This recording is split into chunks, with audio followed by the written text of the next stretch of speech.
Soyons des enfants de la parole. Lisons un passage dans le Nouveau Testament, dans l'Évangile de Luc, au chapitre 6, le verset 40, où il est écrit « Le disciple n'est pas plus que le maître, mais tout disciple accompli sera comme son maître.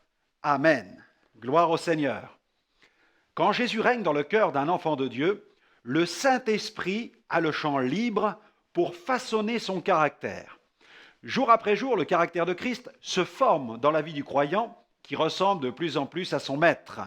Cette transformation est la meilleure garantie pour vivre une vie chrétienne équilibrée, loin des excès et des déviations.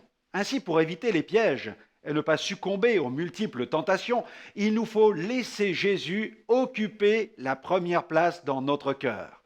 Il nous faut désirer lui ressembler et lui confier tous nos désirs et nos centres d'intérêt. C'est en cherchant à vivre pleinement en Christ que nous serons tout à fait disposés à accepter l'autorité de la parole de Dieu dans notre vie.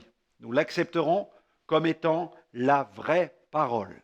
Quelle responsabilité pour les ministres de Dieu! Car la vraie parole, la parole de vérité, doit être dispensée droitement par ceux qui ont la charge de l'enseigner au peuple de Dieu. L'apôtre Paul a rappelé au jeune serviteur Timothée l'importance des saintes Écritures. Dans 2 Timothée, chapitre 3, verset 16, il est écrit « Toute écriture est inspirée de Dieu et utile pour enseigner, pour convaincre, pour corriger, pour instruire dans la justice, afin que l'homme de Dieu soit accompli et propre à toute bonne œuvre. Je t'en conjure devant Dieu et devant Jésus-Christ, qui doit juger les vivants et les morts, et au nom de son apparition et de son royaume, prêche la parole. Insiste en toute occasion, favorable ou non, reprend, censure, exhorte, avec toute douceur et en instruisant. Amen. Lorsque nous écoutons un enseignement, posons-nous la question de savoir si cela est conforme à la Bible. Vérifions que tout enseignement paru dans un magazine, prononcé derrière un pupitre, diffusé sur Internet, à la radio, à la télévision, ou tout simplement sur un CD, vérifions que ce soit biblique. Il semble que l'apôtre Gaius était un enfant spirituel de l'apôtre Jean. D'ailleurs, dans sa 3e épître, Jean lui a écrit ceci: « Je n'ai pas de plus grande joie que d'apprendre que mes enfants marchent dans la vérité. » 3 Jean 1, verset 4. « Je n'ai pas de plus grande joie que d'apprendre que mes enfants marchent dans la vérité. » La caractéristique du véritable enfant de Dieu est de désirer marcher dans la vérité.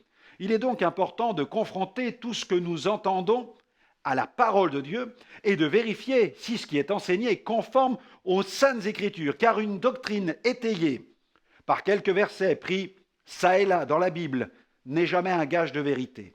Souvenons-nous de cette affirmation de Jésus. Il a déclaré ceci dans Matthieu 4,4.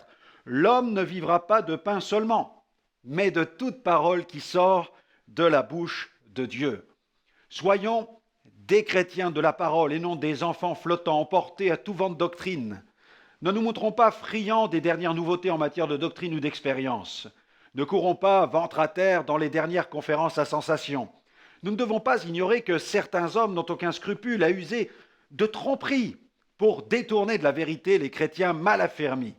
Paul a dénoncé ces faux docteurs affirmant qu'ils usaient de ruses dans leurs moyens de séduction. Quelqu'un a dit d'ailleurs « La force d'un mensonge dépend de la quantité de vérité que l'on met dedans. » C'est ainsi qu'opèrent les esprits séducteurs, les faux docteurs. Ils distillent la vérité dans un venin mortel. La fin justifiant les moyens, un faux docteur n'hésitera pas à dénaturer les Écritures. Veillons à rester éloignés de ces manipulateurs. Tenons-nous à l'écart de toute forme de fanatisme et d'hérésie. Alors, je vous recommanderai tout simplement cette prière aujourd'hui. Seigneur, donne-moi d'aimer ta parole et de la méditer, afin de pouvoir m'en servir contre tout esprit séducteur qui viendrait me souffler des mensonges.